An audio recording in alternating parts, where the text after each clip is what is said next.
Jésus, par ton sang précieux, enlève mon iniquité.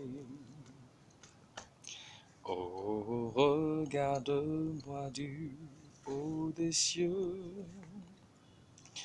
dis-moi que tu m'as pardonné. J'ai longtemps erré, cœur rebelle, mais j'entends ta voix qui m'appelle. Au pied de ta croix maintenant, tout confus, brisé, je me rends. Oh, blanc, plus blanc que neige, blanc, plus blanc que neige, lavé dans le sang de l'agneau, je serai plus blanc que la neige. Et blanc, plus blanc que neige, oh blanc, plus blanc que neige, lavé dans le sang de l'agneau, je serai plus blanc que la neige. J'étais pauvre, mais il m'a enrichi. Étant riche, il s'est fait pauvre pour moi. Mon sauveur bien-aimé expia mon péché. Oh, j'étais pauvre, mais Christ m'a enrichi. Par ces deux chants, je commence à nous encourager tous autant que nous sommes, à laisser le précieux sang de l'agneau nous faire du bien. Et un autre cœur me vient à cœur. Sous le sang, le précieux sang, oh yes, sous le sang, Rikata Mashikiribe, le précieux sang, Rokata Mashikiribe, j'ai reçu un cœur nouveau, Rokata Mashikiribe Kandaba, sous le précieux sang, Rokata Mashikiribe Kandaba Baba, sous le sang, Rekete Mishakaraba Kende. Le précieux sang, Rokatama Shakaraba Kende, sous le sang, Rikotobo Shakaraba, le précieux sang, Marikete Beshaba, j'ai reçu un cœur nouveau, sous le précieux sang. Le Saint-Esprit est là, qu'il te fasse et qu'il me fasse du bien. Il agit puissamment pour la gloire de son nom. Le Saint-Esprit est au milieu de nous. Il est là, oui, en ce moment.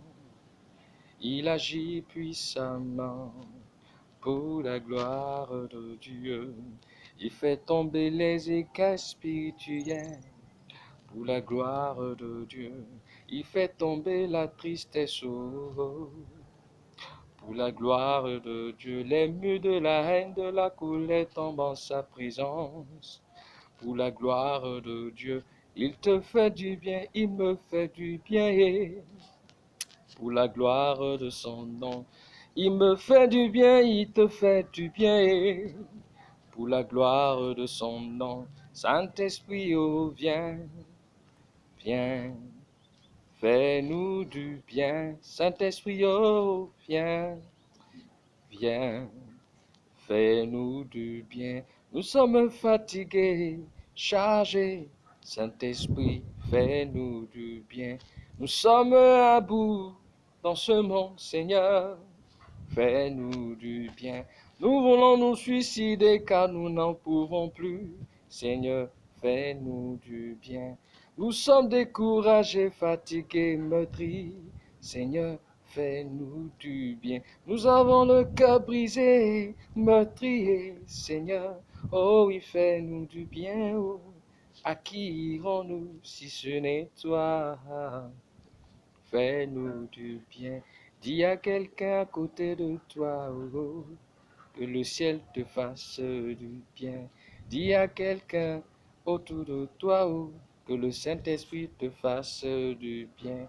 Moi, en tout cas, je te dis, oh, que le Saint-Esprit te fasse du bien.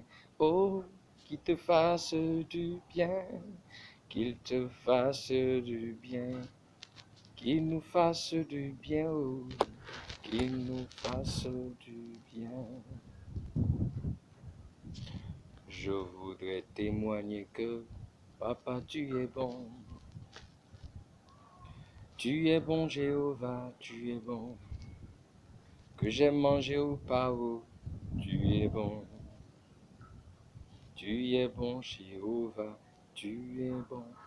Que j'aime mari ou femme ou pas, oh, tu es bon.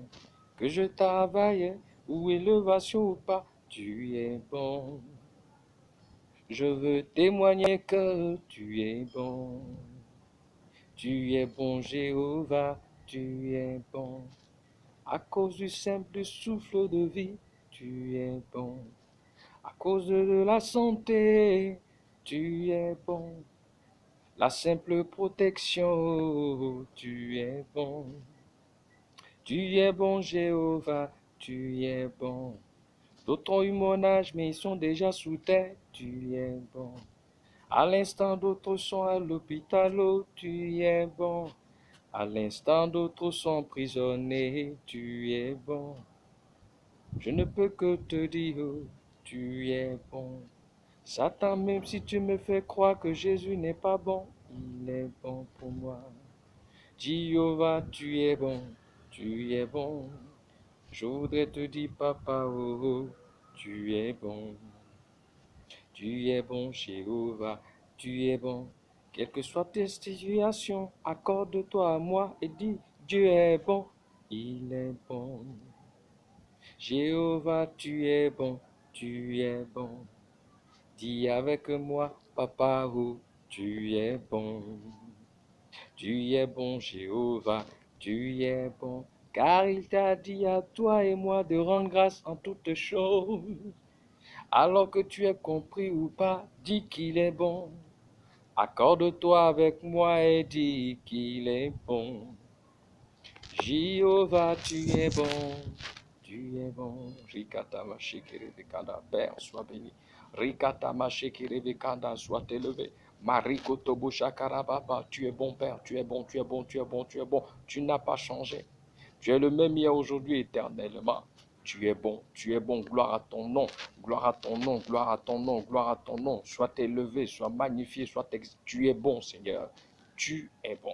Mon esprit dit que tu es bon. Mon âme dit que tu es bon. Mon corps dit que tu es bon. Tout ce que je suis, tout ce que j'ai dit que tu es bon. Tu es bon. C'est pour ça que je suis debout.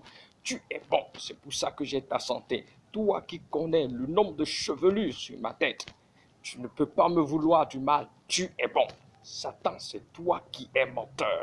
Tu es voleur. Tu ne fais que dérober. Tu ne fais qu'égorger. Tu ne fais que détruire. Papa est venu en tant que brebis pour que j'aie sa vie et que je vive dans l'abondance. Que je sois sa vie et que je vive dans l'abondance. Tu es bon, Père. Tu es bon, tu es bon, tu es bon. Accorde-toi avec moi, dis que le Père est bon. Que tu aies compris ou pas ce qui t'arrive, que ta situation soit perceptible ou pas, dis que Dieu est bon. Rikatama, dis que Dieu est bon. Il est bon, il est bon, il est bon. Tu es bon, Jésus. Oh, papa, tu es bon. Tu es bon, ton amour est infini. Oh, papa, tu es bon. Oh, tu es bon. Tu es bon, ton amour est infini. Tu es bon, papa, tu es bon. Tu es bon, oh, tu es bon. ton amour est infini. Oh, oh, tu es bon. Oh, Jésus, tu es bon. Oh, tu es bon. Ton amour est infini. Alors, shalom, shalom à vous qui me suivrez, qui me suivent en ce moment. Je vous dis shalom et je vous bénis. Je vous arrose qui que vous soyez, quoi que vous fassiez, et quel que soit le statut spirituel que vous avez. Moi, de la part du Seigneur, je vous arrose de la bonne odeur de Christ dans le nom de Jésus. Je vous arrose des bienfaits de Dieu qui ne sont pas péchés, de ses compassions qui ne sont pas altérées, mais qui se renouvellent chaque matin. Je voudrais te bénir de la part du Seigneur. Je voudrais répandre la grâce de Dieu sur ta vie. Que cette grâce t'ouvre les yeux sur qui tu es, ce que Dieu attend de toi.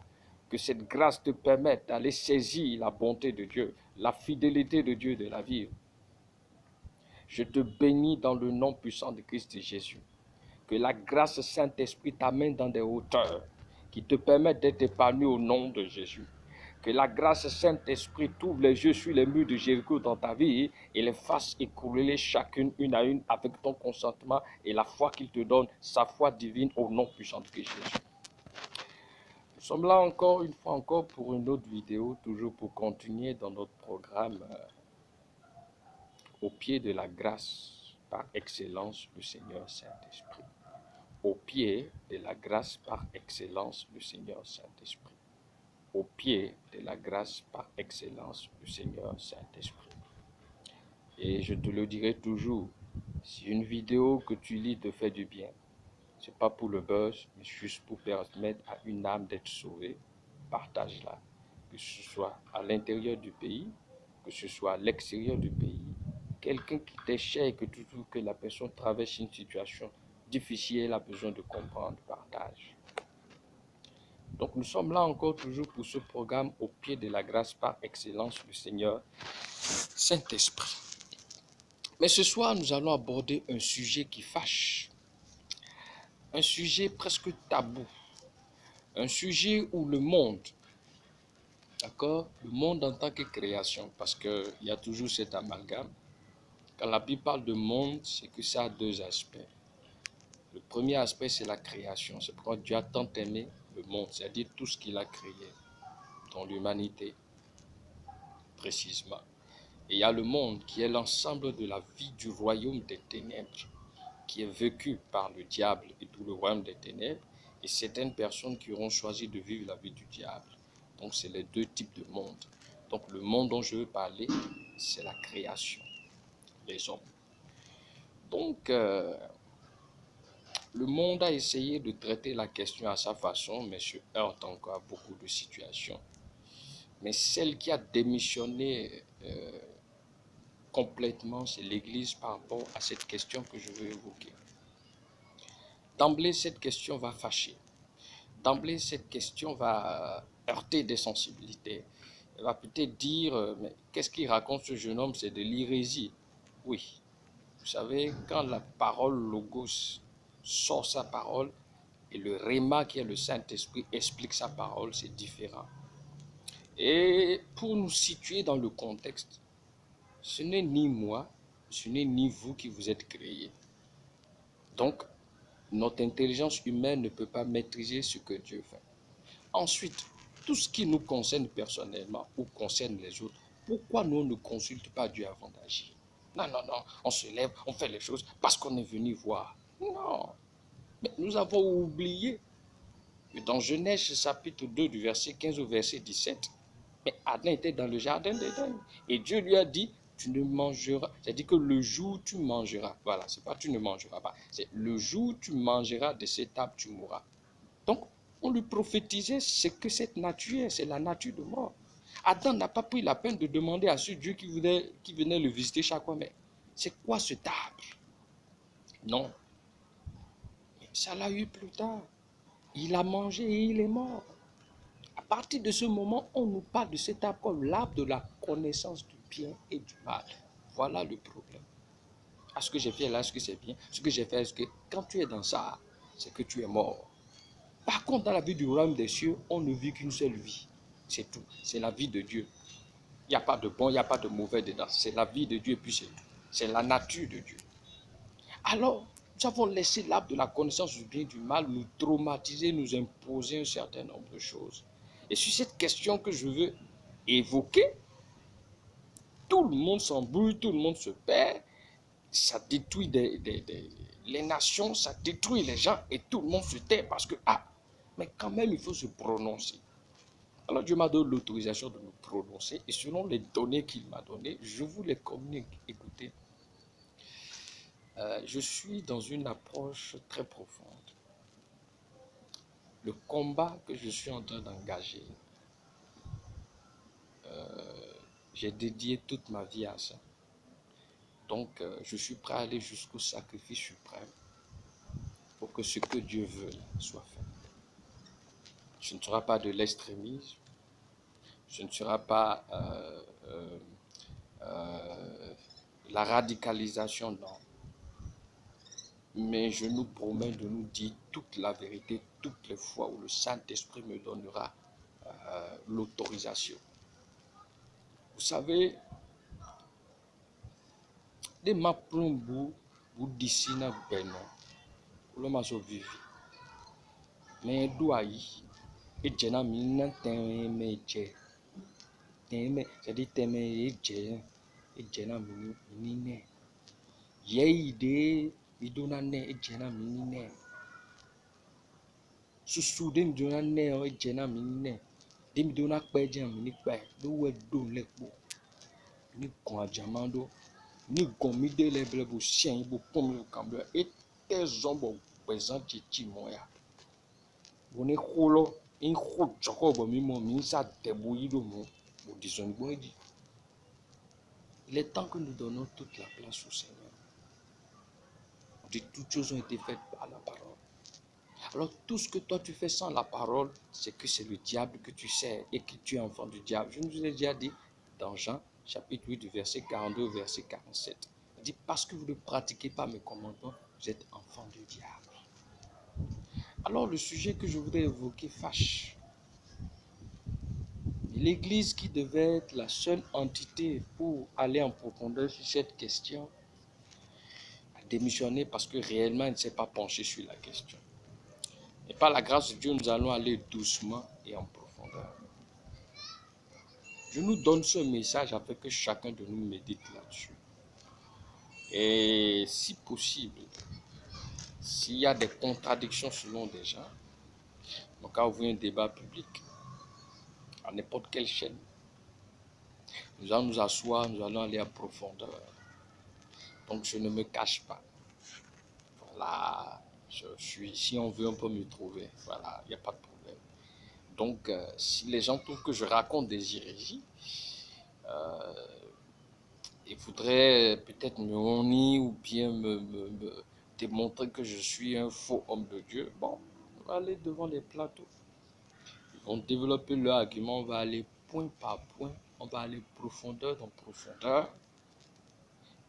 Et ce sera le public de tirer sa conclusion. Ce qui est clair, je vous ai dit, mon appel est spécifique. En tant que prophète de l'Éternel, ma spécificité, c'est les destinées individuelles et des nations. Donc les données que j'ai sont des données assez profondes. Et je ne peux pas me hasarder à semer le trouble dans la vie des gens. Sinon, je vais répondre de ça devant Dieu. Donc, je vais aborder le sujet de la part du Seigneur. Je laisse le Saint-Esprit faire le reste. Alors, quel est le thème sur lequel nous allons parler, une fois encore, dans ce programme au pied de la grâce par excellence du Seigneur Saint-Esprit? C'est la vie de couple et la vie de famille selon le royaume des cieux par le Saint-Esprit. Je reprends. La vie de couple et la vie de famille selon le royaume des cieux par le Saint-Esprit. Je reprends. La vie de couple et la vie de famille selon le royaume des cieux par le Saint-Esprit. Une fois encore, la vie de couple et la vie de famille selon le royaume des cieux par le Saint-Esprit. C'est pour dire quoi? quelle est la pensée originelle de Dieu? Avant la chute, qu'est-ce que Dieu a dit? Après la chute, que s'est-il passé? À la venue de Christ, que s'est-il passé? Qu'est-ce qu'il nous a laissé quand il est parti? Afin que chacun opine, que chacun se check et sache où il est. D'accord? Donc, avant la chute, qu'est-ce que Dieu a dit? Allons tout simplement dans Genèse chapitre 1, verset 26, verset 28. On va aller doucement, doucement, doucement et doucement.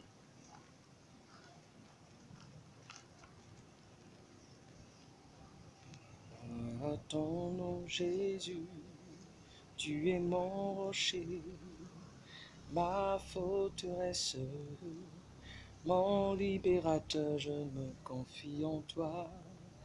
Gloire à ton nom, Seigneur Jésus. Nous lisons dans le nom puissant Genèse 1 du verset 26 au verset 28. Puis Dieu dit, faisons l'homme à notre image selon notre ressemblance et qu'il domine sur les poissons de la mer, sur les oiseaux du ciel, sur le bétail, sur toute la terre et sur tous les reptiles qui rampent sur la terre. Dieu créa l'homme à son image, il le créa à l'image de Dieu, il créa l'homme et la femme. Dieu les bénit et Dieu leur dit, soyez féconds, multipliez, remplissez la terre et l'assujettissez et dominez sur les poissons de la mer, sur les oiseaux du ciel, sur tout animal qui se meut sur la terre. Alors à ce niveau, que pouvons-nous comprendre? Quelle est la définition selon la parole de Dieu de l'homme? Ici, on n'a pas encore dit Adam. C'est après la chute que, d'accord, on a donné le don à Adam pour dire le premier homme, Ève, la première femme. D'accord? Mais avant la chute, Dieu parle d'homme. Et quelle est la définition de l'homme masculin comme féminin devant Dieu?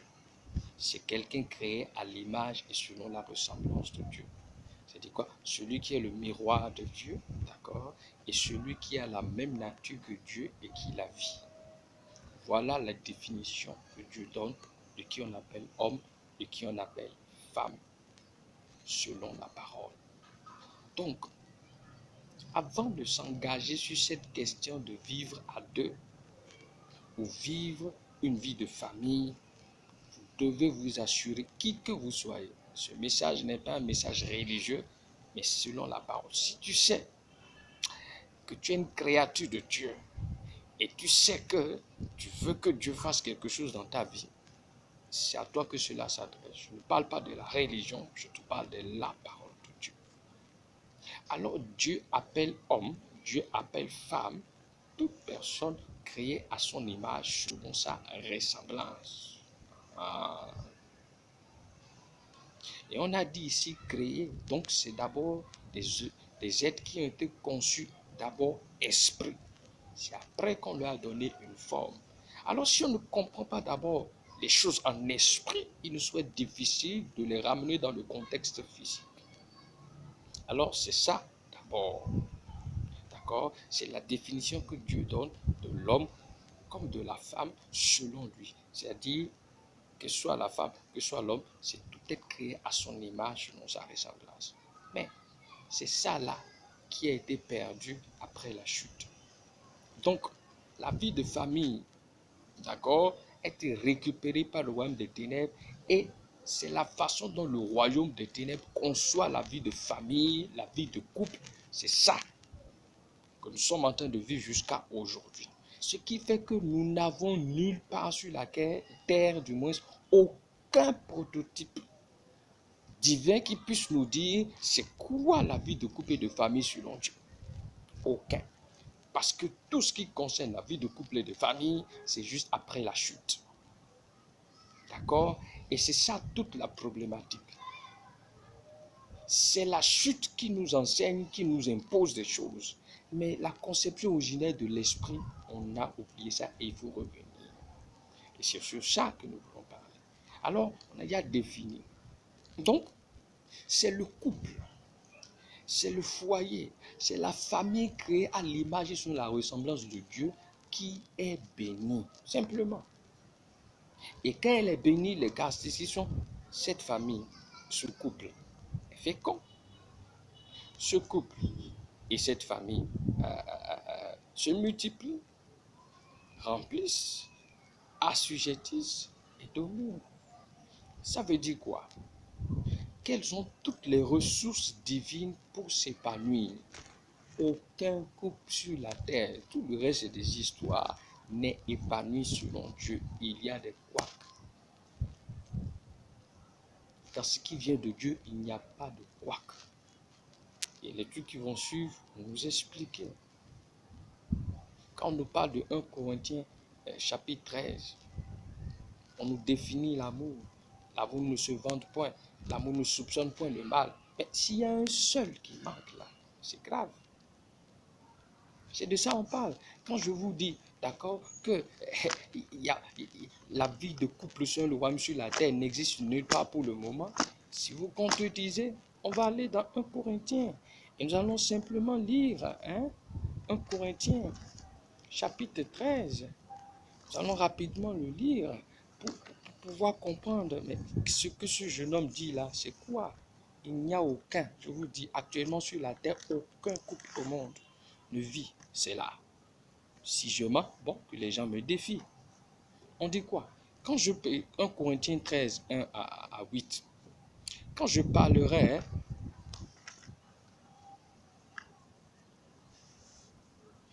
parlerai les langues des hommes et des anges, si je n'ai pas l'amour, d'accord, je suis un airain qui résonne, vous entendez, ou une cymbale qui retentit. Et quand j'aurai le don de prophétie, la science de tous les mystères et toute la connaissance, quand j'aurai même toute la foi jusqu'à transporter des montagnes, si je n'ai pas l'amour, je ne suis rien.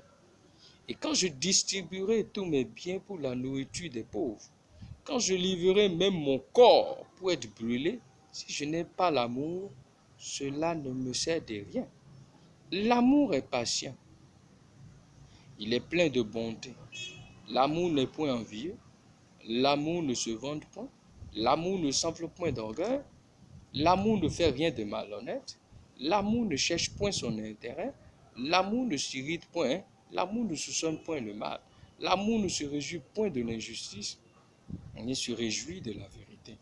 L'amour excuse tout, croit tout, espère tout, d'accord, supporte tout.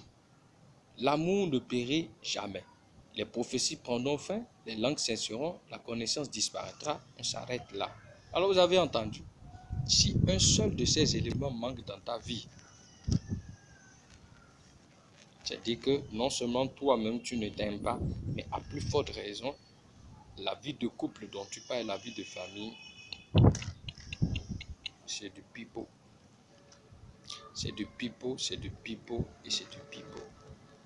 Donc c'est ce que la parole nous dit. Donc quand le Saint-Esprit nous explique tout ça, c'est pour nous amener quelque part. Et nous devons comprendre la profondeur de tout ça et revenir.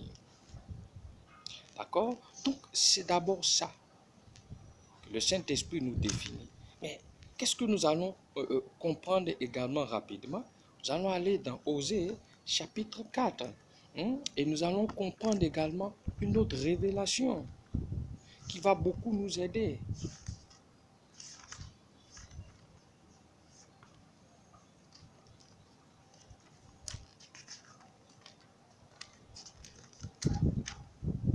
Oh Jésus-Christ, tu es le même, tu es le même, tu es le même aujourd'hui.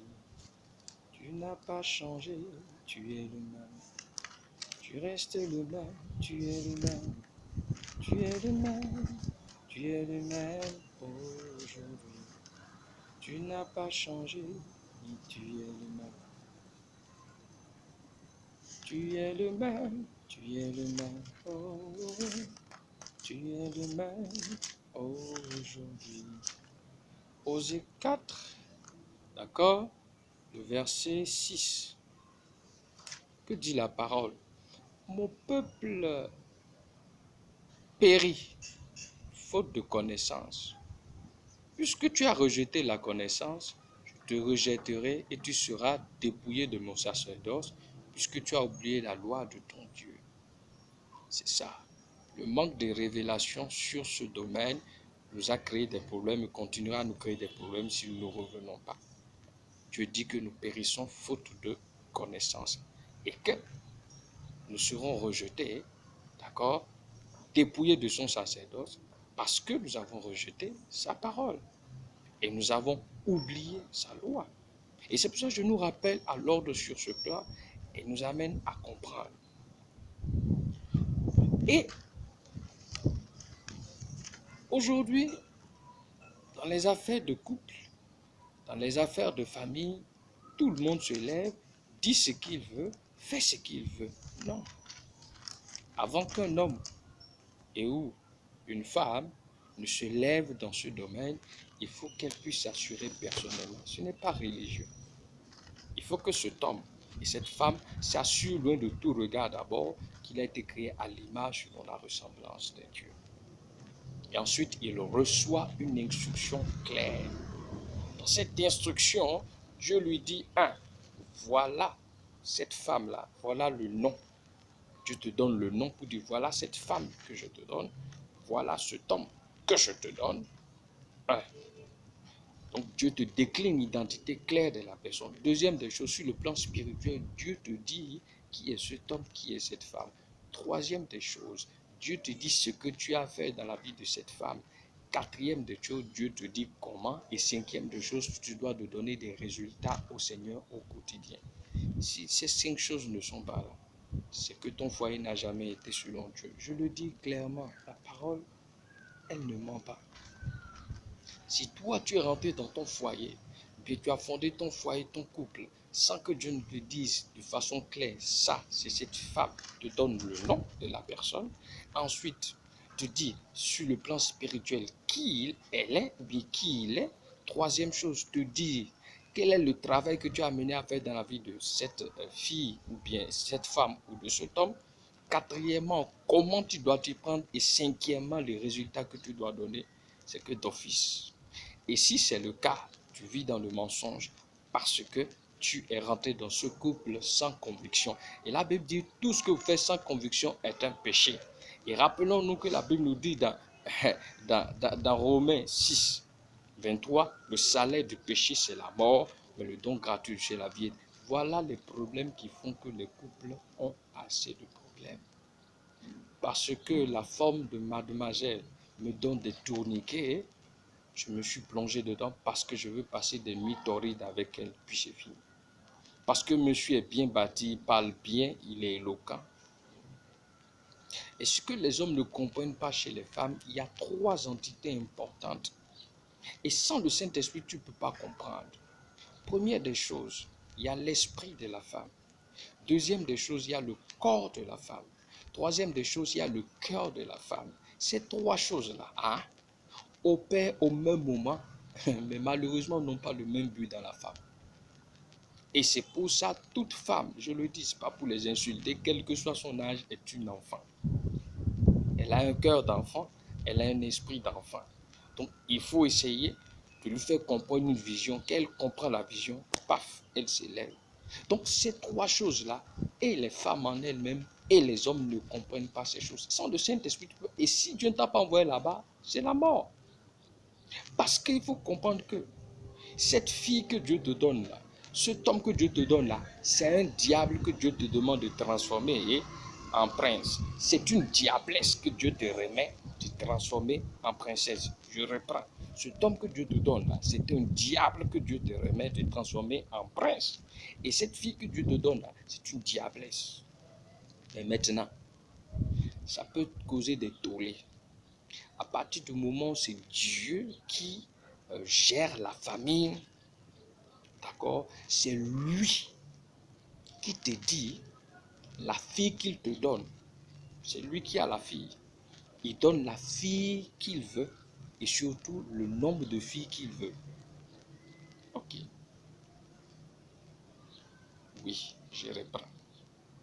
C'est Dieu qui te donne femme. On ne cherche pas femme. C'est Dieu qui te donne femme. Voilà. Si tu cherches femme, c'est fini. C'est Dieu qui te donne femme.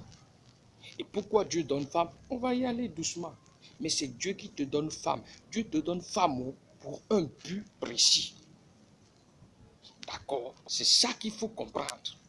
Parce qu'on a mis le sexe dans les choses, on comprend, tout a été mélangé. La Bible dit que c'est après la chute que Adam connut sa femme. On n'a pas dit que Adam a eu des rapports sexuels avec sa femme. Adam connut sa femme. Il est parti la conquérir dans son esprit, son âme et son corps. Et quand la Bible nous dit que les deux deviendront une seule chair, vous savez ce que ça signifie? C'est-à-dire le mystère de la vie d'union. Aujourd'hui, les gens créent le mariage. Le mariage, c'est un mélange de couleurs. Tu vois ma chemise, non? C'est blanc et c'est encore autre couleur. C'est ça qu'on appelle mariage. Mais quand tu regardes le ciel, c'est uni. Quand tu regardes une couleur unique là, c'est ça qu'on appelle la vie d'union. Donc c'est un ministère. On t'appelle pour y entrer. Tu ne rentres pas dans ça pour avoir des enfants, ni pour passer des nuits torrides. C'est pour une mission. Et c'est ça qu'on le dit dans Éphésiens chapitre 6. On va le lire. Chapitre 5 du moins, du verset 22 au verset 33. Mais je suis en train de... Nous allons revenir sur ça et là, mais je suis en train de nous parler. La vie de foyer, c'est Dieu qui donne. Il peut te donner une de ses filles ou plus d'une de ses filles. Je les répète, il peut te donner une de ses filles ou bien plus d'une de ses filles. Parce que le but n'est pas le sexe. Adam et Ève, avant la chute, sont restés dans le jardin d'Éden, dans l'éternité. Ils ne se sont jamais touchés. Justement, parce que le but était clair. Il dit, faisons une aide semblable. Et l'aide semblable, ça voudra dire quoi? Dieu a confié une grande mission à l'homme et la femme quand il les avait créés en esprit. Quand il leur a donné une forme, Adam est venu d'abord. Et ensuite, quand le moment est arrivé, Dieu a fait dormir Adam et enlevé une deco et a formé Ève. Il s'est levé, il a reconnu, os de mes os, chair de ma chair, on t'appellera femme. Tant que tu n'es pas en esprit, tu ne peux pas savoir qui Dieu t'a donné. Et rappelons-nous que dans Jérémie 29, on se dit, je connais les projets que j'ai formés sur vous, projets de paix et non de malheur, afin de vous donner un avenir et de l'espérance. Si chacun connaissait son Jérémie 29, chacun aurait su le nombre de sœurs ou le nombre de filles que Dieu lui aurait donné, qu'il doit amener à bon port. Enlevons, c'est-à-dire que ça peut paraître hérésique selon vous, mais je vous dis la vérité. Enlevons la question d'accord du sexe. Aujourd'hui, si vous dites à quelqu'un, pas de sexe dans le foyer, pas d'enfant, pas de madame prépare bien tout ça, on dit, ah, alors qu'est-ce que c'est dans le foyer? Non, le foyer n'a jamais été créé par Dieu pour ça. Dieu te confie sa fille, Dieu te confie son fils pour que tu l'amènes à bon port. Ça veut dire quoi? Pour qu'elle aille au ciel, pour qu'il aille au ciel. Voilà le but principal de la vie de couple et de famille. Dieu compose sa famille comme il veut. Et la vie de famille relève de la souveraineté de Dieu. Pasteur, homme de Dieu, quiconque vient vous voir avec sa vie de couple, hey, ne mettez pas la bouche dedans. Écoutez d'abord le Saint-Esprit. Si vous dites de parler, vous parlez. Si vous dites de parler, réclamez la grâce de Dieu et dites-le, allez écouter Dieu. Cela relève de la souveraineté de Dieu. Et quand on me dira que personne ne sait pas ce que Dieu a uni, qui peut me donner l'assurance que Dieu a uni? Mais c'est de l'aléatoire. Pourtant, ça tue. Divorce veut dire séparation. C'est tout. Il ne faut pas grossir le veut dire séparation. Et la Bible donne le droit de se séparer. Oui. Vous savez où? Allez dans Matthieu chapitre 18, verset 1 au verset 9, je crois, ou jusqu'au 14, et allez dans Marc chapitre 10, du verset 38 au verset 51. On dit, si ton œil est une occasion de chute, coupe-la. Sépare-toi de ce qui t'empêchera d'aller au ciel. Ne vous aimez plus, appelez-vous, parlez et séparez-vous tranquillement. Voilà. rester dans l'hypocrisie, faire les choses bizarres. Non, ce n'est pas bien. La grâce de Dieu est surabondante et toute suffisante pour vous amener l'eau. Mais si vous ne mettez pas a priori les choses de Dieu, ça ne marchera pas. Cherchez à faire la parfaite volonté de Dieu. Et ça va marcher. Je reviendrai sur ce que je suis en train de dire. Mais la Bible dit une chose dans Proverbe 18, 22. Celui qui trouve une femme a trouvé le bonheur, c'est une grâce qu'il obtient de l'Éternel. Une. Article indéfini. Un, deux, une. Article indéfini. Le, la, les. Article défini. Celui qui trouve une femme a trouvé le bonheur. Une femme. Celui qui trouve, c'est une grâce qu'il obtient. C'est Dieu qui donne femme. On ne cherche pas femme. Alors c'est lui qui choisit de te confier une ou plus d'une de ses filles pour que tu les amènes au ciel. C'est parce que la chute a amené le sexe dans l'affaire que tout est mélangé. Si vous dites non, après les mariages, les bagues devant l'État, tout ça, demandez quelles sont les petites copines avec lesquelles les hommes sortent, ou quelles sont les autres femmes que les hommes ont, ou même les femmes qui se disent au foyer, quand ça chauffe, avec quel genre d'homme elles flirtent. Justement parce que personne ne s'assoit sur ce que Dieu dit, qu'il y a ce désordre. La vie de famille ne dépend pas des hommes, elle dépend de Dieu. Alors c'est à l'individu qui veut s'engager là, d'aller poser la question à Dieu, quel est ton plan pour moi? Dieu lui dira, ok, voilà telle fille que je te donne, voilà une autre fille que je te amène à bon port pour moi. Et Dieu va parler également aux deux filles pour dire, hey, c'est lui, et tout se passe comme Dieu veut. Mais si vous mettez le sexe dans l'affaire, les enfants dans l'affaire, et se marier parce qu'on veut un poste, non. Dites-moi dans la Bible où est-ce que Dieu a donné un standard de vie de foyer de famille. Nulle part. Alors ça signifie quoi? À chacun d'aller demander à Dieu quelle est la vie de famille que Dieu lui demande. Et on a laissé les sectaires récupérer l'affaire et faire voter des lois qui n'ont rien à voir avec ce qui est souverain. On dit à la mairie, je te promets, et tu fais, c'est le mensonge. Tu sais que tu ne respecteras pas ça. Te faire prendre ça. Bon, voilà. Dans les assemblées, tout ce qu'on s'est dit, est-ce que vous êtes touché avant le mariage? Donc, vous ne pas touché là. Non, ce n'est pas le mariage, c'est la bénédiction nuptiale. Je reviendrai sur ça plus tard. Mais je le dis, je le répète. Cela relève de la souveraineté de Dieu, la vie de foyer, de couple. Laissez Dieu lui-même organiser la vie de foyer des gens. Voilà, c'est aussi simple que ça. Les gens sont là, ils ne s'aiment plus et à cause de ces mariages devant l'État, la Bible n'a jamais dit ça. Et je reviendrai sur ça plus tard. La Bible n'a jamais dit ce qu'on fait là. Aller devant la loi, aller donner d'autres. La Bible n'a jamais dit ça. Le seul lieu qu'on prend, c'est au niveau de la dot que Abraham a donné par rapport à Isaac. Mais c'est des présents qui ont été donnés à la famille et à la fille. Et puis c'est fini. Et puis c'est fini.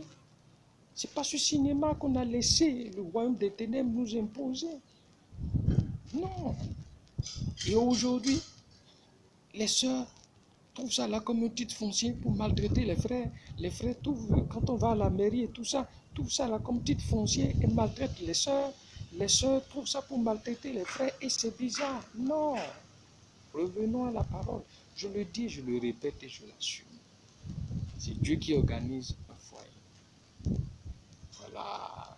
Quand Elkanah avait Pénina et avait Anne, la Bible n'a pas condamné ça. Parce que c'est Dieu qui souverainement organise. Ismaël pouvait ne pas venir.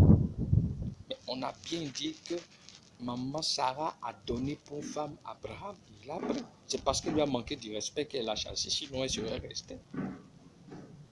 Voilà.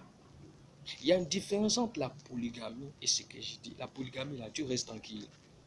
Une fille te donne des tourniquets, tu l'enseignes, tu la mets chez toi, ou bien tu la mets quelque part. Une autre fille te donne des tourniquets. Je ne parle pas de ça.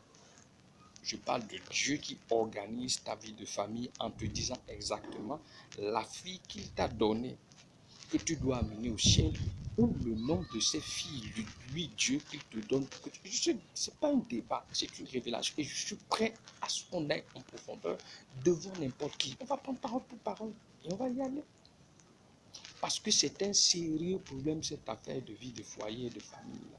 Ça casse tout, ça détruit tout. Les gens ne savent plus où mettre la tête. Un foyer, là, on est appelé à rentrer dans le foyer. On est appelé à fonder une famille. On dit le fruit des entrailles, là, c'est une bénédiction. Et quand Dieu dit, dans les évangiles, priez que le maître envoie, la moisson est grande, priez que le maître envoie les ouvriers. Les ouvriers que Dieu doit envoyer là, ce sont les enfants. Donc Dieu va envoyer les Samuel, Dieu va envoyer des David, Dieu va envoyer des Sauls de Tarse, tout ça. Et vous allez comprendre pourquoi je suis en train de dire ça. Je vous ai dit dans Proverbe 18, 22, on dit ceci. Celui qui trouve une femme, une, article indéfini, et non la femme, celui qui trouve une femme a trouvé le bonheur. C'est une grâce qu'il obtient. Donc une femme est d'abord une grâce. Ensuite, le bonheur. On va aller rapidement dans Amos 3, 3. On dit deux personnes marchent-ils ensemble sans s'en être convenus. Oui. L'homme avec qui tu parles pour dire sera ton mari, la femme à qui Dieu ne vous a rien dit, vous vous êtes lancé dedans. Et je vous ai dit, Dieu confie un diable à la femme pour qu'elle le transforme en prince. Dieu te confie une diablesse que tu dois transformer en princesse. Donc si tu n'es pas appelé, il faut laisser, sinon vous serez détruit. On dit, deux hommes marchent-ils ensemble sans être convenus auparavant? Et au verset 7, on dit ceci, car le Seigneur l'Éternel ne fait rien sans avoir révélé son secret à ses serviteurs, les prophètes. Et c'est ce secret que je partage avec vous. Je dis, je suis prêt à ce qu'on puisse aller en profondeur parce qu'il est temps que les foyers soient libérés. Et que chacun sache si Dieu l'a envoyé dans ça ou pas. Si Dieu ne l'a pas envoyé, qu'il se rétracte. Parce que la vie de cette personne se trouve entre ses mains. Si jamais cette fille va dans le feu à cause de lui, il la suit. Si jamais lui va dans le feu à cause d'elle, elle aussi la suit dans le feu. Donc c'est une question de feu que je suis en train de parler. Si tous les enfants que vous avez, aucun ne rentre au ciel à cause de vous, vous tous vous allez dans le feu. C'est de ça qu'on parle. On continue. Vous allez comprendre davantage ce que je suis en train de dire par rapport à la femme. Comme nous allons dans Proverbe, chapitre... oh, Bakanda, ma Seigneur, aide-nous à comprendre. Proverbe, chapitre 12, verset 4. Écoutons ce que dit le Seigneur. Une femme vertueuse est la couronne de son mari, mais celle qui fait la honte est comme la carie dans ses os. Vous voyez? Je vous dis que c'est Dieu qui équipe et c'est Dieu qui donne. Vous ne croyez pas là, c'est ça. Une femme vertueuse est la couronne de son mari. Une couronne, c'est quoi? C'est pour certifier que quelqu'un est roi. Voilà. On dit que l'homme que Dieu te donne là est le roi. Et toi, tu es la couronne qui confirme sa royauté. Donc partout où il passe, on reconnaît ce qu'il est à travers sa couronne et on fait cabir. C'est Dieu qui fait ça. On continue. Dans Proverbe 14, le verset 1, on dit, la femme sage bâtit sa maison et la femme insensée la renverse de ses propres mains. Ah, vous entendez? La femme sage bâtit sa maison et la femme insensée la renverse de ses propres mains. Vous avez entendu? Si Dieu ne t'a pas appelé à entrer dans un foyer, qu'est-ce que tu y cherches? Parce que ce n'est pas une question de sexe, hein? Ce n'est pas une question d'enfant, hein? Non. Dieu te confie sa fille pour que tu l'amènes au ciel. Dieu te confie son fils pour que tu l'amènes au ciel. C'est ça le plan. C'est ça la vie du foyer. Maintenant, c'est Dieu qui choisit le nombre de ses filles qu'il te confie par rapport au plan pour lequel il t'a amené sur la terre. C'est lui qui choisit un nombre de partenaires, filles qu'il te donne, qui sont ses enfants, pour qu'il t'accompagne dans ce plan. Parce que si on doit chaque fois intégrer à faire du sexe, on ne comprendra pas. Enlevons le sexe, enlevons les enfants et comprenons, mais le foyer, c'est quoi? La vie de famille, c'est quoi selon Dieu? Et là, personne ne se perdra. On évitera les divorces tous azimuts, les destructions inutiles et les enfants qui deviennent des délinquants et puis tout ça. Je vous dis, je suis prêt à avoir un débat télévisé en direct. C'est-à-dire que si quelqu'un trouve que je raconte des hérésies, on va s'asseoir. S'il y a des sommités de la parole qui trouvent que ce petit-là exagère, on va s'asseoir et on va aller point par point. La révélation de Dieu est la révélation de Dieu. Personne ne peut ennuyer ça. Il faut mettre les choses dans leur contexte et ça vous a pris des problèmes pour tout le monde. On ne rentre pas dans un foyer si on n'est pas appelé. Et c'est Dieu qui appelle. Et c'est Dieu qui te parle dans des secrets. Je veux fonder tel foyer avec toi. Je vais te donner tel nombre de mes filles. Tu dois les amener au ciel. C'est ça la vie de foyer. Le reste là, c'est le monde qui a amené ça. D'accord? On continue rapidement pour aller dans Proverbe, d'accord? Proverbe 31, d'accord? Proverbe chapitre 31, d'accord? Du verset 10 au verset 31. Écoutez, on dit qu'il peut trouver une femme, voit toujours une femme, article indéfini, vertueuse. Elle a bien plus de la valeur que les perles. Le cœur de son mari a confiance en elle et les produits ne lui feront pas défaut. Elle lui fait du bien et non du mal. Tous les jours de sa vie, elle se procure de la laine et du lin. D'accord? Et travaille d'une main joyeuse. Elle est comme un navire marchand. Elle amène son pain de loin. Elle se lève lorsqu'il est encore nuit. Et elle donne la nourriture à sa maison et la tâche à ses servantes. Elle pense à un champ et elle acquiert. Du fruit de son travail, elle plante une vigne. Elle ceint de force ses reins et elle affermit ses bras. Elle sent que ce qu'elle gagne est bon. Sa lampe ne s'éteint point pendant la nuit. Elle met la main à la quenouille et ses doigts tiennent le fuseau. Elle tend la main au malheureux, elle tend la main du moins à l'indigent. Elle ne craint pas la neige pour sa maison, car toute sa maison est vêtue de gras moisi. Elle se fait des couvertures, elle a des vêtements de fin lin et de pourpre. Son mari est considéré aux portes. Lorsqu'il siège avec les anciens du pays, elle fait des chemises et les vend, et elle livre les ceintures aux marchands. Elle est revêtue de force et de gloire, et elle sourit de l'avenir. Elle ouvre la bouche avec sagesse, et des instructions aimables sont sur sa langue. Elle veille sur ce qui se passe dans sa maison, et elle ne mange pas le pain de la paresse. Ses fils se lèvent et la disent heureuse. Son mari se lève et lui donne des louanges. Plusieurs filles ont une conduite vertueuse, mais toi, tu les surpasses toutes. La grâce est trompeuse et la beauté est vaine. La femme qui craint l'Éternel est celle qui sera louée. Récompensée là du fruit de son travail et qu'au porte ses œuvres la louent. Vous voyez? C'est ce que la Bible dit. D'accord? Et nous allons continuer quand je vous parlais tout à l'heure dans Éphésiens pour expliquer la vie de foyer, c'est quoi? Vous allez comprendre un peu. Sortons du mensonge et allons. Ce que Dieu n'a pas dit, ne disons pas. Ce que Dieu n'a pas fait, ne faisons pas. Laissons Dieu organiser la vie de foyer comme il veut. Écoutons. Éphésiens 5, 22 à 33. Écoutons ce que dit la parole. Femmes, soyez soumises à vos maris comme au Seigneur. Vous entendez? Car le mari est le chef de la femme, comme Christ est le chef de l'Église, qui est son corps et dont il est le sauveur. Or, de même que l'Église est soumise à Christ, les femmes aussi doivent l'être à leur mari en toutes choses. Marie, aimez vos femmes comme Christ a aimé l'Église et s'est lui-même sacrifié pour elle. Vous allez voir. Afin de la sanctifier par la parole, après l'avoir purifiée par le baptême d'eau, afin de faire paraître devant lui cette église glorieuse, sans tache ni ride, ni rien de semblable, mais sainte et irréprochable. C'est ainsi que les maris doivent aimer leur femme comme leur propre corps. Celui qui aime sa femme s'aime lui-même, car jamais personne n'a haï sa propre chair, mais il la nourrit et en prend soin, comme Christ le fait pour l'Église, parce que nous sommes membres de son corps. D'accord? C'est pourquoi l'homme quittera son père et sa mère et s'attachera à sa femme, et les deux deviendront une seule chair. Ce mystère est grand, je le dis par rapport à Christ et à l'Église.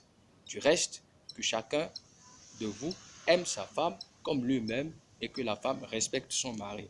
Qu'est-ce qu'on est en train de dire? Vous avez dit, mais c'est ça qu'il a dit. Non. Ça là, c'est pour dire celle qu'on t'a confiée, la responsabilité. Mais je nous dis encore, tout foyer que l'on construit sans avoir d'abord le cahier de charge de Dieu n'est pas de Dieu. Si ça vous choque, tant mieux.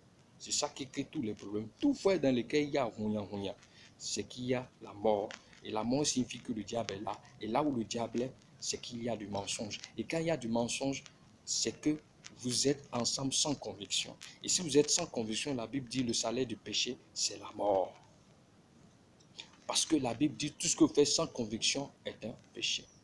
Donc, c'est à Dieu de parler au garçon, de dire, toi, je t'appelle pour fonder une famille. Elle sera considérée d'une de mes filles ou plus d'une de mes filles.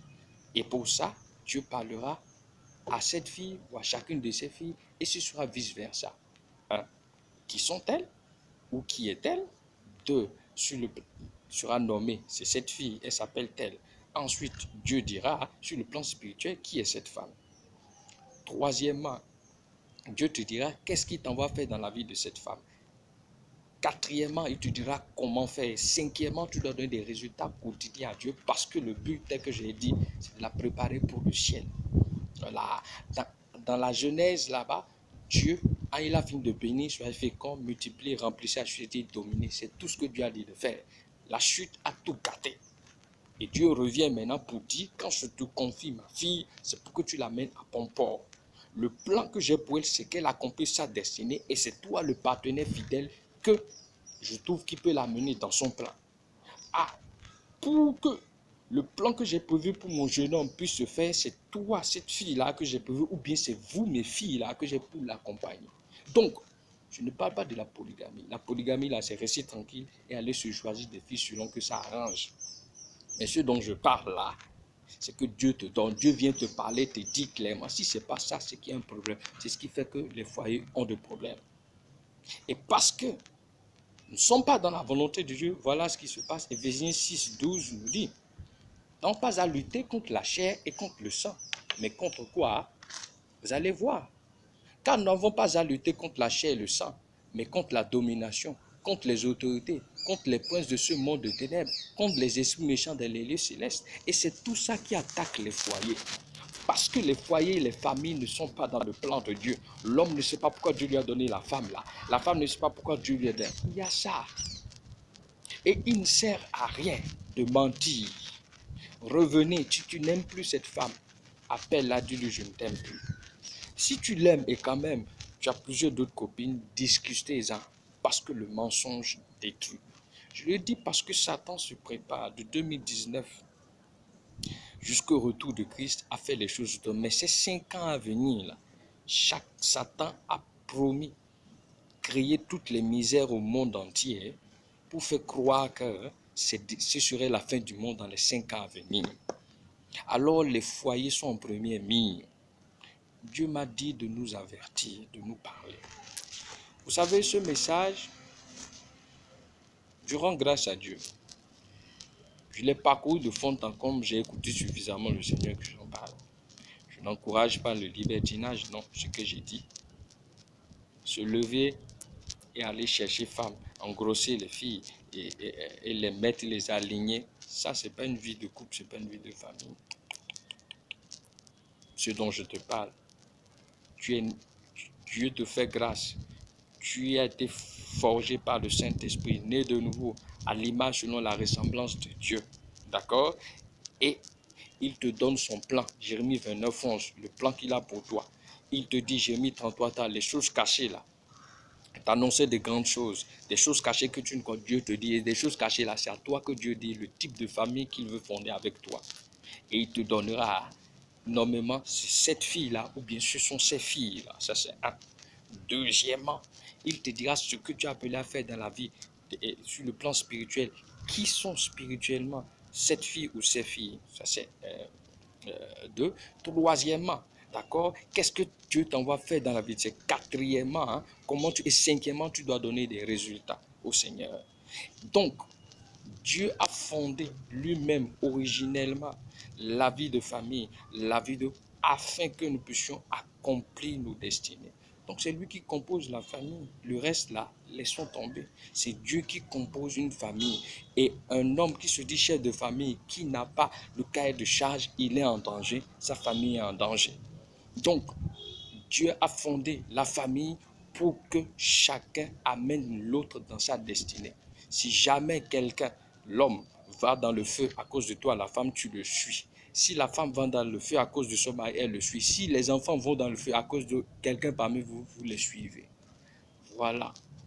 En résumé, je voulais rentrer dans beaucoup de détails, mais ça là suffit. Allez réfléchir, allez vous poser des questions et demandez au Saint-Esprit de venir à tout. Le Seigneur me donnera la grâce de venir à un débat public. On rentrera en tout pour ça. Mais revenons. Que la grâce de Dieu se repose sur chacun de nous. Que le Saint-Esprit nous aide à comprendre en profondeur. Mais les foyers sont en danger parce que l'ennemi veut se lever réellement sur les foyers et les détruire. Et si chacun n'a pas de la part du Saint-Esprit la couverture et les révélations nécessaires, ce serait la catastrophe. Merci, merci. Que Dieu nous garde. Demeurez bénis au nom puissant de Christ Jésus. Amen.